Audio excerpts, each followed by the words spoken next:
Oh, I am good. Good morning. How are you? Good. How are you doing?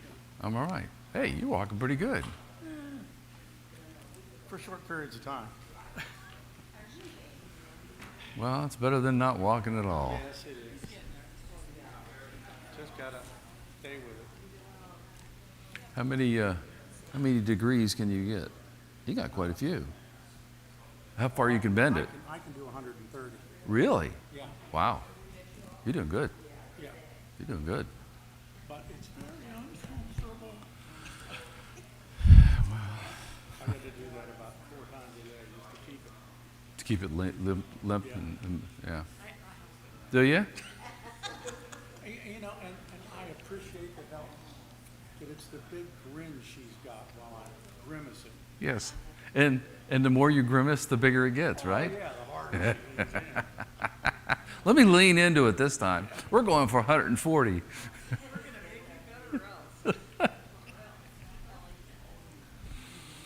it's the or else part I'm concerned about.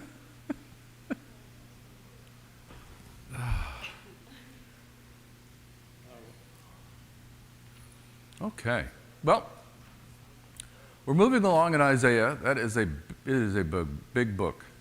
And I thought there was a lot of it in Isaiah really concerned itself with prophecy. And we've run into some, but we haven't run into as much as I thought. What we run into lately is how God uses various armies to basically go in and smash some of the people that have rejected God and decided to go fully pagan and everything like that, including the Israelites. So that's kind of where we're on right now. I think we're going to get out of this. I just haven't looked far enough ahead. Have you looked far enough ahead to see when we kind of move out of this?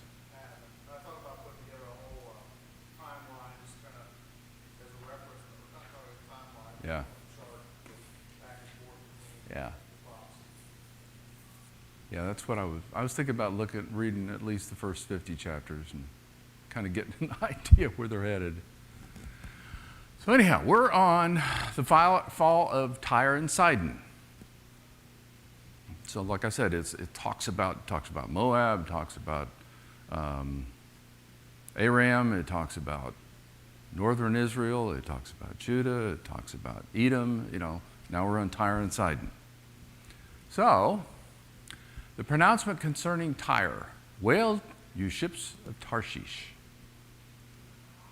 Where would the ships of Tarshish, why would the ships of Tarshish wail?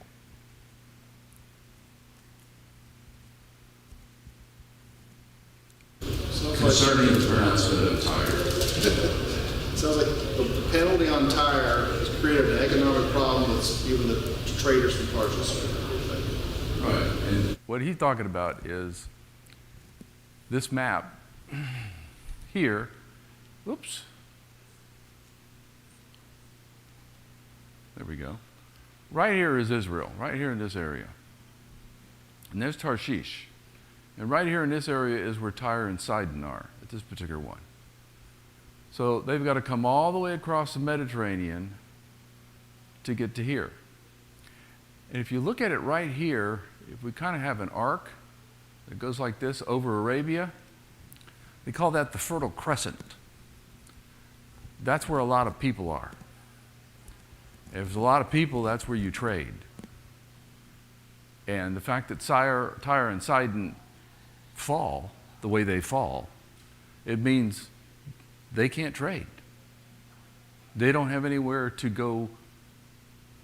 They don't have any ports to go into to offload what they want to sell. So that's the idea behind the whaling of the ships of Tarshish, is they don't have anywhere to go sell their stuff. Who else tried to flee to Tarshish? Instead of Tarshish come into Israel? Who? Jonah. And this is out of Jonah. The word of the Lord came to Jonah, son of Amittai, saying, "Arise, go to Nineveh, the great city." So he wouldn't go to Nineveh. But Jonah got up, he fled to Tarshish from the presence of the Lord. So he went down to Joppa, found a ship that was going to Tarshish, paid the fare, and boarded it with them going down to Tarshish. So it's going to go all the way across the Mediterranean to Tarshish. And he didn't go too far. So, for Tyre is destroyed without house or harbor. It is reported to them from the land of Cyprus. So Cyprus is, it's not on the map, but Cyprus would be like right up here, just below the mainland with Greece, is where Cyprus is. So it's pretty close. Be silent, you inhabitants of the coastland, you merchants of Sidon. Your messengers crossed the sea and were on many waters. The grain of Nile, the harvest river, was her revenue, and she was the market of many nations. So including Tarshish, you've got everything coming up from Egypt that doesn't have a port. And if you look at this map, I've got Tyre and Sidon in pink because it stands out. Here's Sidon, here's Tyre. And you notice there's a lot of rivers coming out. And this, like I said, this is part of what I would call the Fertile Crescent going up. This is the up part of it, and it goes across and comes back down over here into Persia. And so it's the way to that market where all those people are. And those rivers enable them to go ahead and take it further into the country, because at this particular time, you didn't have the Roman roads. You just had paths and things like that people had. So the best way to move things was on the water. So Tyre and Sidon were ports, but they were also ways to get things out of the country to sell it and things into the country. So from that standpoint, what Isaiah is talking about is just how important it was for all the different nations that were bringing things or getting things from that area of Central Asia, and they didn't really have a port anymore. You had Ephesus that was farther north, which is up in Turkey now, but these particular areas were particularly noted for being a good port to go into, to go ahead and sell for commerce. It was a big commerce center. So what does this tell you? It tells you what I just told you. These were big cities of commerce. And like I said, the easiest way to move stuff was on the ocean, on the water. Whether it was a river, whether it was the sea, it was the easiest way to move things. Then he began to reprimand the cities in which most of his miracles were done because they did not repent. So here's a situation where we have more references to Tyre and Sidon. So what we're going to read in Isaiah is they're utterly destroyed, but they're rebuilt. Tyre and Sidon had existed about several hundred years before Christ's coming. This would put it around 700, 800 years before Christ came. Tyre and Sidon existed, and it still exists today. So it's continued to stay there because it's a port city.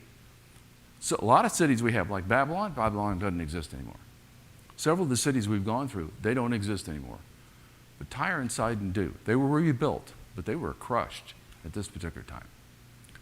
So this is where Christ was talking about Tyre and Sidon, what kind of cities they were. So woe to you, Chorazin. Woe to you, Bethesda. These are areas in and around where were these areas? These areas were northern Israel. So these were Israelites that were there. If the miracles had occurred in Tyre and Sidon, they would have repented long ago into sackcloth and ashes. Nevertheless, I say to you, it would be more tolerable for Tyre and Sidon on the day of judgment for you, and you, Capernaum, will not be exalted in heaven, will you? So here's where Christ's talking about it, and he says, he's comparing it to say, here's the people that are supposed to be looking at these miracles. It is supposed to be strengthening their faith. And it's not doing a thing. If I'd have done the same thing in Tyre and Sidon, these people would have been lining up because of their faith. So the comparison is to what? Cities that should have faith in God. And he says, you don't have any. They're better off than you are. Who else went to Tyre in the New Testament and for what reason?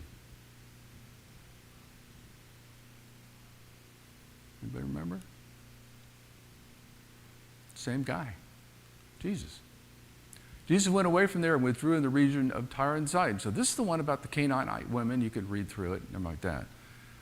But he went there to get away from the Jews and all the crowds, to basically rest and relax. And this woman approaches him while he's there, and she wants to have her daughter healed. And what is she? What is this woman? We don't know a lot about her, do we? She knew about Jesus. She said, if you just say it, my daughter will be healed. But it's interesting his response initially. It is not good to take the children's bread and throw it to the dogs. Who's the children's bread go to? Well, the Jews. He came to the Jews first. Who are the dogs? The Gentiles, the pagan, the woman. And she says, hey, even the crumbs when they fall off, the dogs get those. And he says, your faith has made, I'll grant it, because of what you showed as your faith, which he was just talking to in an earlier chapter of Matthew about the people of Tyre and Sidon. He healed her, strengthened her faith, but that's why he retired there. Okay, so back to Isaiah. Be ashamed, Sidon, for the sea speaks, and the stronghold of the sea, saying, I have neither been in labor nor in birth. I have neither brought you young men nor virgins. When the report reaches Egypt, they will be in anguish over the report of Tyre. Pass over to Tarshish, wail, you inhabitants of the coastland. It is your jubilant city, whose origin is from antiquity, whose feet is used to bring her to colonize distant places. Besides being a major port for Central Asia and everything coming in, what else does it do?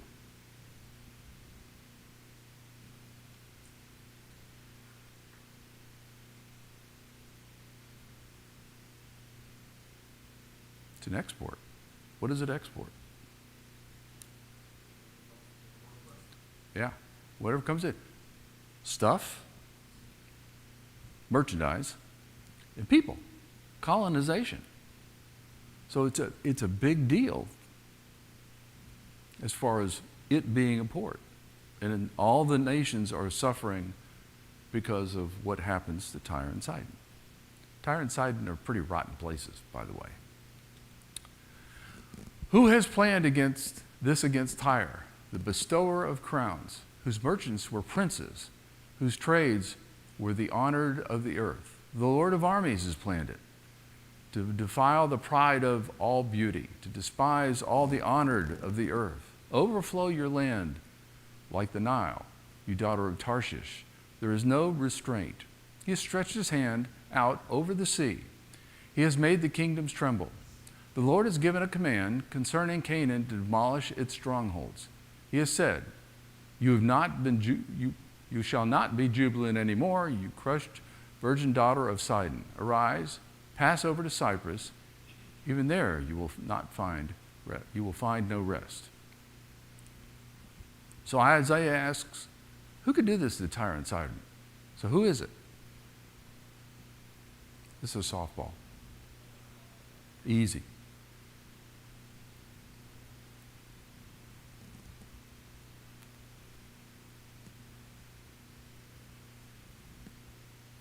It's God. Now, the world's looking at it. Well, who do they think is doing it? The Assyrians, or the Babylonians, or the Persians. But the one who's behind it, who's doing it because of the way the people are, is God. I ask another question. So why is he doing it?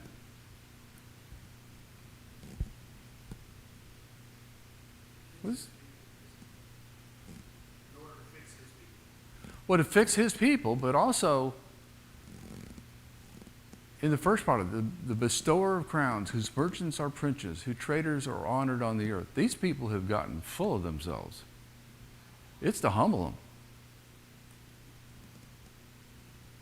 So he's crushing these various kingdoms, Moab, Edom, Aram, all those particular areas, because those people become arrogant. And he's using, at this point, he's going to use other ones, but at this point, he's using, or what we've been reading, he's been using the Assyrian Empire.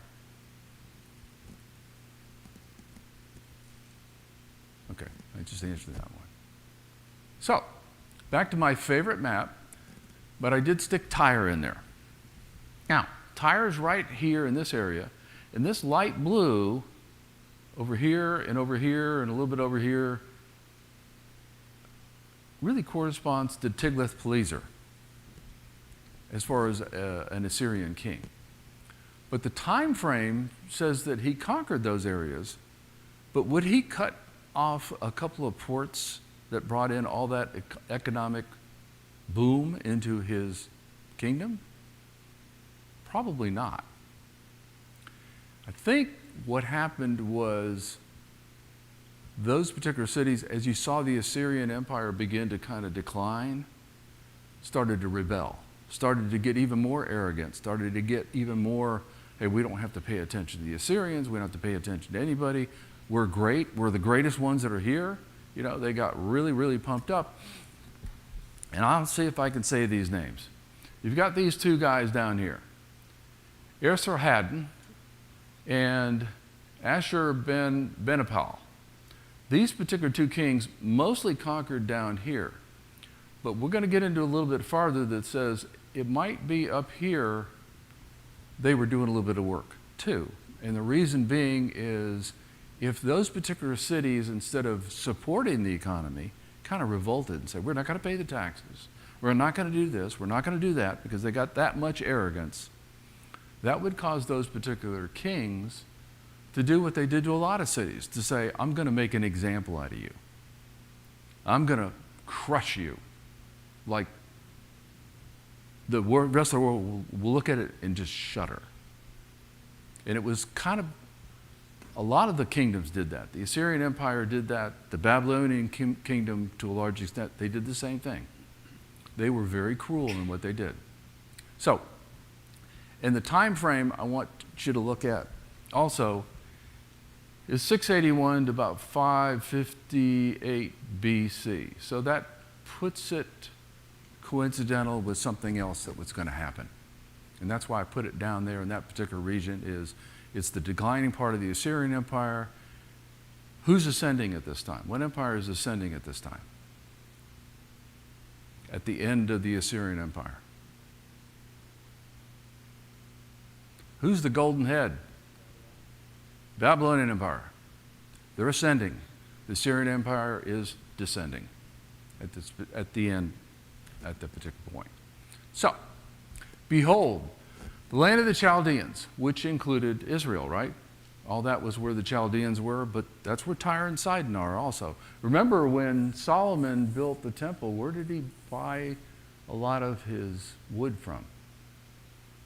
The cedars of Lebanon. Where is Tyre and Sidon? Lebanon. Okay.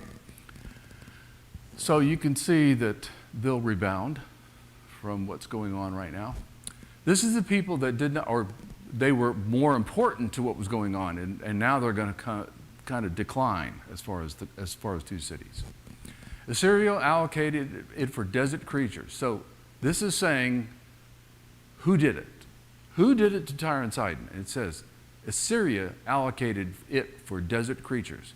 They erected their siege engine towers, they stripped its palaces, they made it a ruin. Wail, you ships of Tarshish, for your stronghold is destroyed.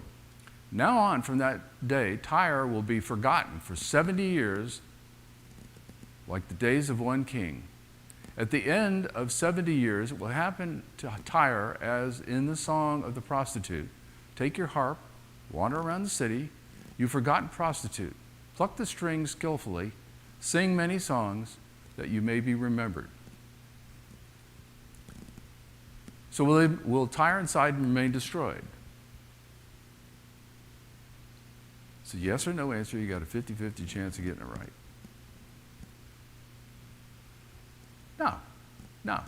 I mean, I read that out of Matthew, which occurs around 33 AD, 31, 32 AD. So, yeah, they get rebuilt. They don't remain destroyed. And that's what it's saying here, is they will recover slowly. On or about 652 BC, Jerusalem fell to Nebuchadnezzar. Does that coincide with any of the Assyrian kings' reigns? These two guys, those were at the bottom of the list. It does correspond with that particular time frame. So it could make sense that a little bit before Nebuchadnezzar came down, one of these two kings went and destroyed Tyre and Sidon because they were so rebellious. They were so arrogant against them. And that's the only reason they would do it. So that might be concurrent with what?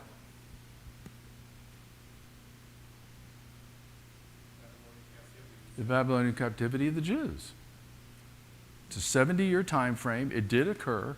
In 70 years, did anything get rebuilt down there in that part of Israel? Nothing. Nothing got rebuilt. So it would be at the end of the Assyrian Empire, be the beginning of the Babylonian Empire. They would have destroyed those cities, and nothing would have gotten done much. Jerusalem laid in ruin for 70 years. Actually, didn't have a lot more building. They went at the end of 70 years, but they stayed in captivity for 70 years. And then Ezra went down and started with I can't remember all those that were there. Nehemiah, Ezra, and who was the other third person I'm trying? Zerubbabel. Went down there and rebuilt, started rebuilding, but they got the foundation done and kind of stopped. And then they got started again, then they stopped. So it took them a while to get rebuilt. So this is the Fertile Crescent that I talked about. And you have the Babylonians that started over here and then went around like this and then down. And Tyre and Sidon are here. Jerusalem's up in this particular area right here. But you can see it took a while for them to get all the way around. You've got Assyria, a little bit of it right here. Assur is right here. Nineveh is right here. And that's kind of the Syrian Empire that kind of fell to the Babylonians. But they went through and they kind of chewed through the Fertile Crescent. And you can kind of see the Arabian Desert. Oops. And the Arabian Desert is right here. And the reason there wasn't a lot going on is because there isn't a lot that grows in the desert.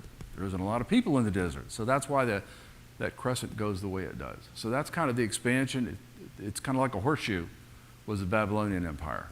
And it stood for quite a while, up to the third generation. And then it fell.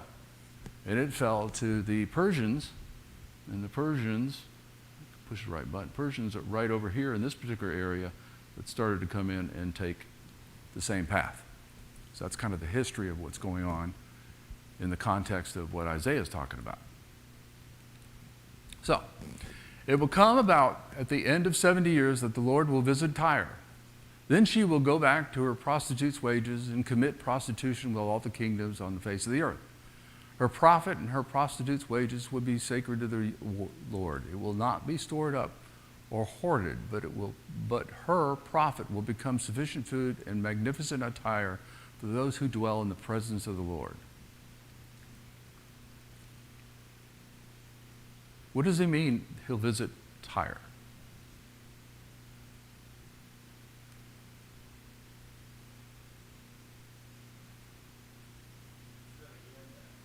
He's going to end basically the ruination of those particular cities. And Tyre is kind of an interesting one. Does anybody study history in here a lot? Tyre that's destroyed here is on the mainland. But there's a little island that's right off the port. And if you read history, it may be a little confusing. This is the destruction of the land side of Tyre.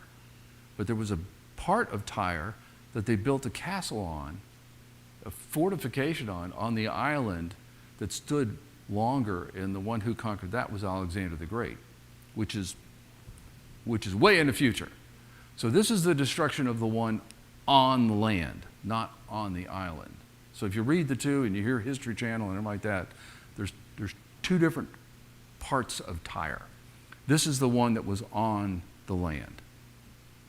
So that's what he's talking about. And what it says here is the Lord is going to allow people to come in and rebuild Tyre the same way he enables people to come down and rebuild Jerusalem.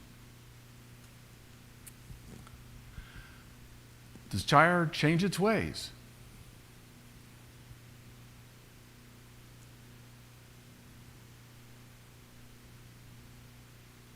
When I read what I read in Matthew about Christ, had they changed their ways? No, they're still pagan.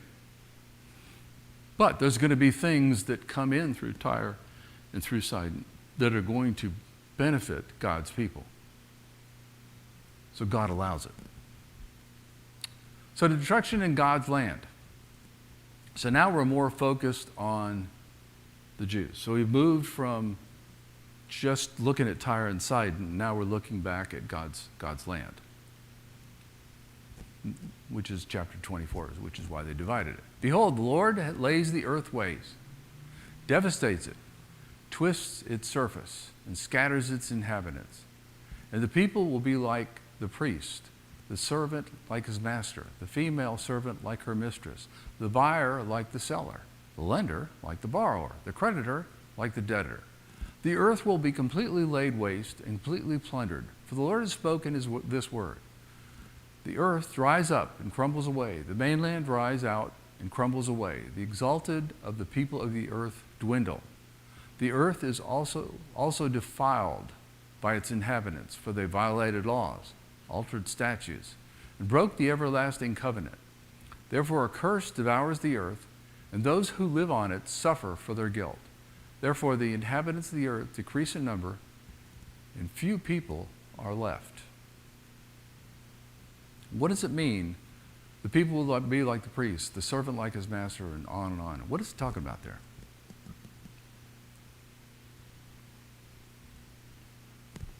Or what do you think it's talking about?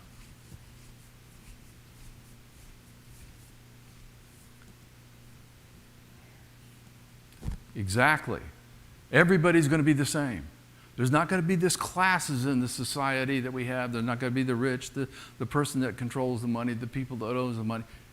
Everybody's going to suffer equally. Everybody's going to be the same.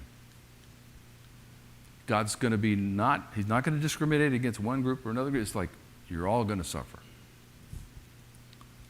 What event is Isaiah describing? Is it an event?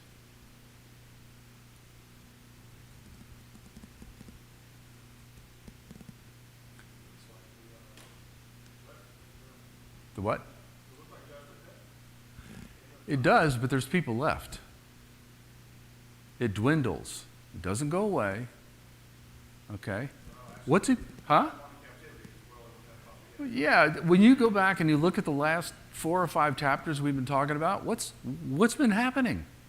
Moab's been destroyed. Edom's been destroyed. Israel's been destroyed. Abraham's been destroyed. Tyre and Sidon's been destroyed. Egypt's been destroyed. All these countries have been destroyed because they were arrogant. Because they said, we don't need God anymore. When did this happen before? God used armies to do this time.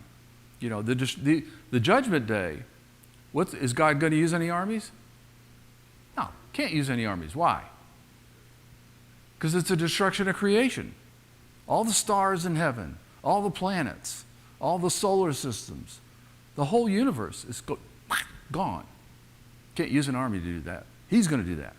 But here he's using armies to say, I'm going to reset things. And everybody's going to suffer. Those people, all these people that have left me, and those people who follow me, everybody's going to suffer. The new wine mourns, the vine decays. All the joyful hearted sigh. The joy of tambourines ceases. The noise of revelers stops. The joy of the harp ceases. They do not drink wine with song. Intoxicating drink is bitter to those who drink it. The city of chaos is broken down. Every house is shut up so that no one may enter. There is an outcry in the streets concerning the wine. All joy turns to gloom. The joy of the earth is banished. Desolation is left in the city, and the gate is battered to ruins. For so it will be in the midst of the earth among the peoples, as the shaking of an olive tree, as the gleaning when the grape harvest is over. So what does it mean? The new wine mourns, the vine decays, the joyful heart is sided, the tambourine ceases. What does it mean?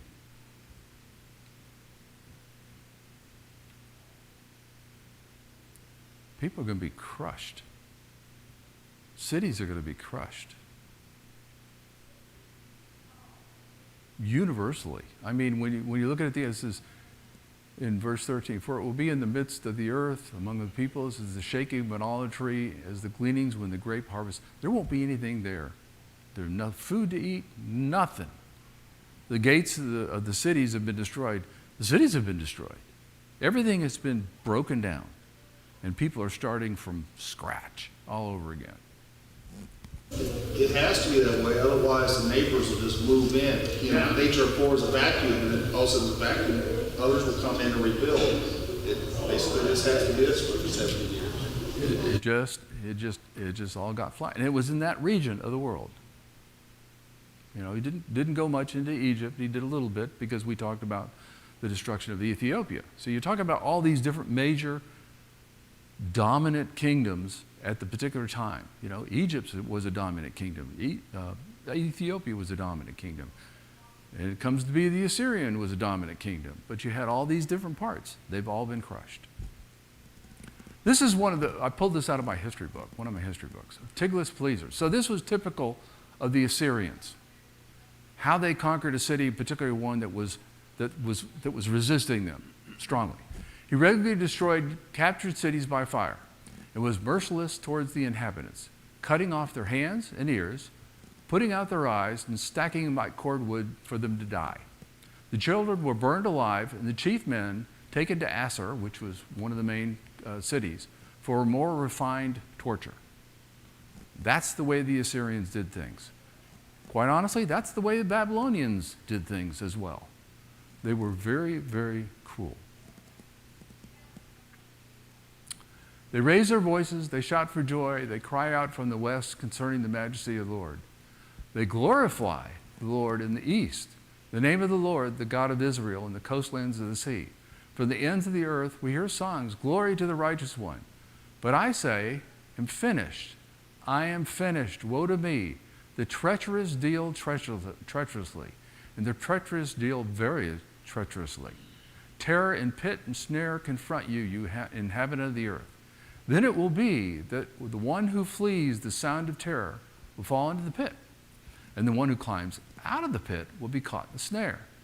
For the windows above are opened, and the foundations of the earth shake. The earth is broken apart. The earth is split through. The earth is shaken violently. The earth trembles like a heavy drinker, and sways like a hut. For its wrongdoing is heavy upon it, and it will fall, never to rise again. So how would you describe those who raise their voices to the Lord here in the context of this scripture?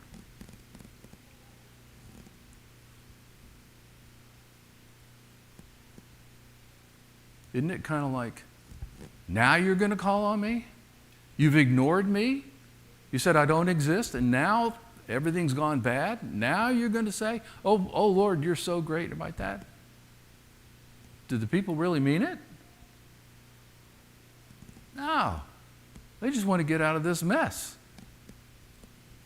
They're going through it because he says the treacherous deal very treacherously. They think if they just say, and they're fawn themselves in front of God and say how great he is and everything like that, God will fix everything. He said, nope, this is going to take a while. This isn't going to just snap your fingers and it's all going to be gone. So why are they appealing now? Hi, that's me. There's an echo.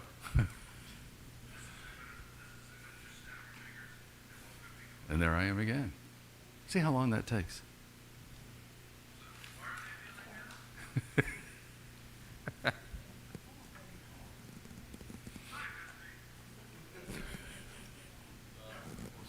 Yeah, about 4 seconds? Okay.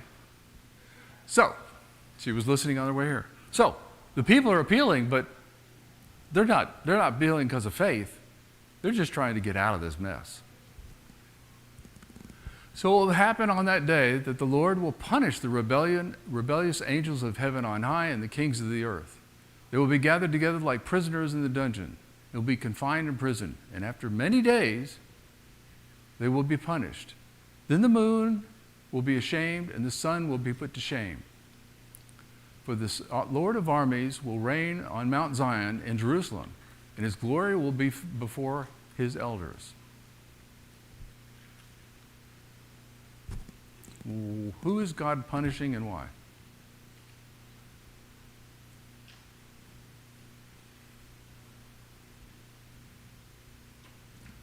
All the rebellious. All the people who fought against him. So, we're doing pretty good. Let me get through 3 chapters today. Songs of praise for God's favor. So, chapter 25. So it kind of changes the thought, and this is a song of praise from Isaiah. Lord, you are my God. I will exalt you. I will give thanks to your name, for you have worked wonders. Plans formed long ago with perfect faithfulness. For you have turned a city into a heap, a fortified city into a ruin. A palace of strangers is no longer a city. It will never be rebuilt. So some of these cities didn't get rebuilt. Tyre and Sidon did, but some didn't. How unique is this opening to Isaiah's prayer?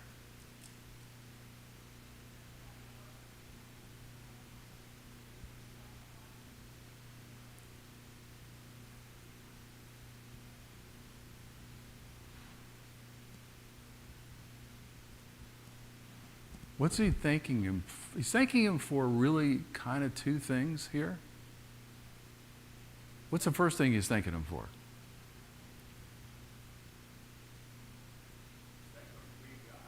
For-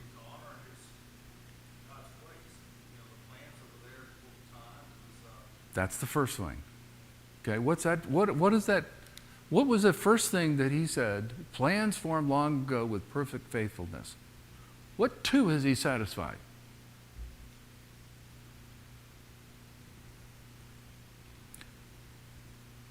You will have children, as many as there are sand by the sea, as many as there are stars in the heaven. That was a promise to Abraham. What's the second one?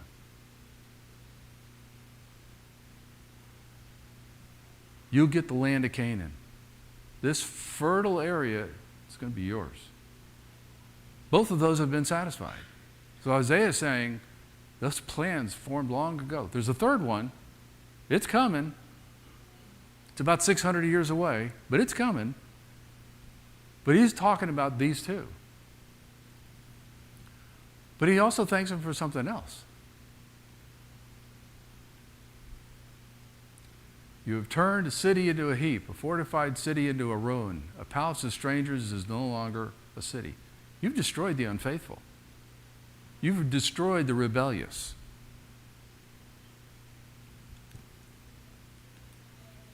Therefore, a strong people will glorify you. Cities of ruthless nations will revere you. Can you think of a city that revered him that was a ruthless city? And we talked about it indirectly at the beginning of this lesson. What kind of city was Nineveh? Totally rebellious.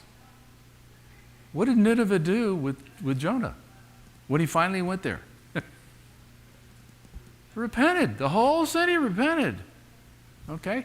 Where is Nineveh?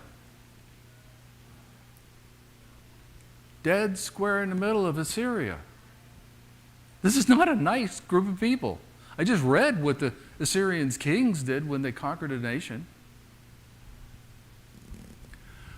Where you have been a stronghold for the helpless, a stronghold for the poor in his distress, a refuge from the storm, a shade from the heat.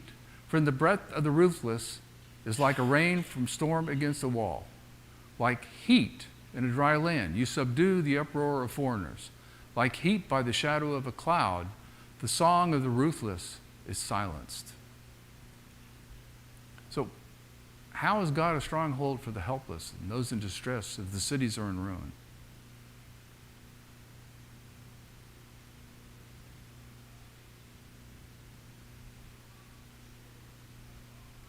What happened when Nebuchadnezzar took, Azariah, Mishael, and Hananiah, and Daniel into captivity?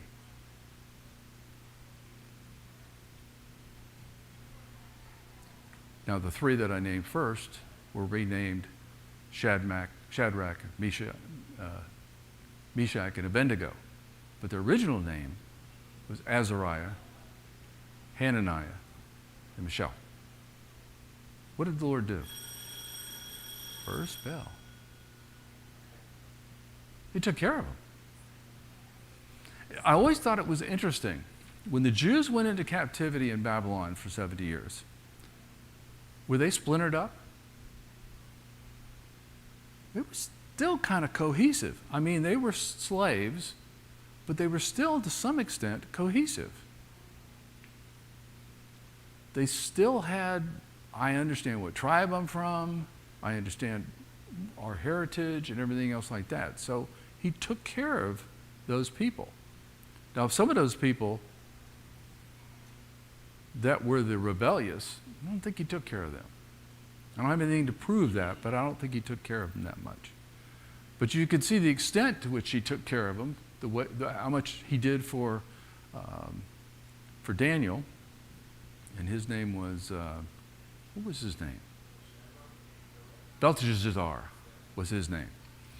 And so he took care of Daniel, and he took care of Shadrach, Meshach, and Abednego when he threw them in the furnace. So you can see he took care of those people that were the helpless, because certainly they were helpless in Babylon. But that's how he was a stronghold. He also was a stronghold in, what did they have to look forward to? They had hope because of God. They had hope that they would get relief from it. Now the Lord of armies will prepare a lavish banquet for all his peoples on this mountain. A banquet of aged wine, choice pieces with marrow, and refined aged wine. And on this mountain he will destroy the covering which is over all his peoples, the veil which is stretched over all nations. He will swallow up death for all time, and the Lord God will wipe away tears from all faces, and will remove the disgrace of his people from all the earth. The Lord has spoken, and it will be said on that day, behold, this is our God for whom we have waited that he might save us. This is the Lord for whom we have waited. How will God treat his people? How's he going to do it? What's that veil?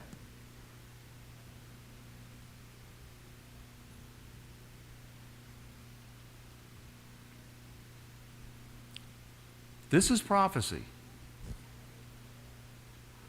What's this? What's he prophesying about?